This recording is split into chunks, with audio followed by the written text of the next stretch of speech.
ഈ ഒരു വില്ലീസിനെ full modify ചെയ്താലോ? നിങ്ങൾ ഒരുപാട് പേര് കമന്റ് ചെയ്ത ഒരു KSRTC ബസ്സാണ് കേട്ടോ നമ്മൾ പണിയാൻ പോകുന്നത്. ഒരു ഓഫ് റോഡ് KSRTC ബസ്. നിങ്ങൾ ഇതുവരെ കണ്ടിട്ടില്ലാത്ത, ആക്ച്വലി ഞാൻ പോലും കണ്ടിട്ടില്ലാത്ത ഒരു KSRTC ബസ്സാണ് കേട്ടോ നമ്മൾ ഇതിലേക്ക് ചെയ്യാൻ പോകുന്നത്. അപ്പോൾ അതിനുവേണ്ടി ഫോറക്ഷീറ്റിന്റെ 5mm ബേസിൽ നമ്മളൊരു ബേസിക് ഷേപ്പ് വരച്ച് കട്ട് ചെയ്തെടുത്തിട്ടുണ്ട്.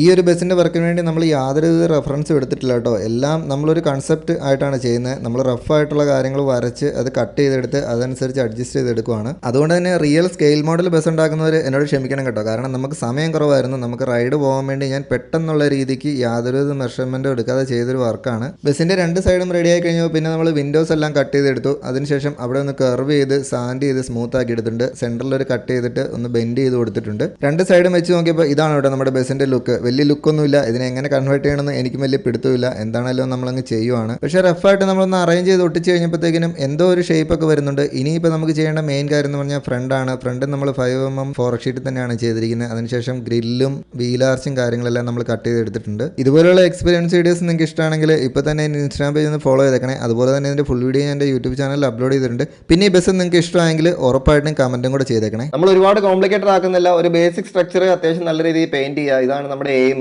ഇനിയിപ്പോൾ നമുക്ക് താഴേക്ക് ഒരു സ്ട്രക്ചറോടെ വന്നു കഴിഞ്ഞാൽ ഫ്രണ്ട് കംപ്ലീറ്റ് ആവും. അതിനുശേഷം ഹെഡ്ലൈറ്റും കാര്യങ്ങളൊക്കെ ഫിറ്റ് ചെയ്ത് കഴിഞ്ഞാൽ പിന്നെ ഗ്രില്ലൂടെ ഫിറ്റ് ചെയ്യുന്ന സംഭവം റെഡിയാണ് കേട്ടോ.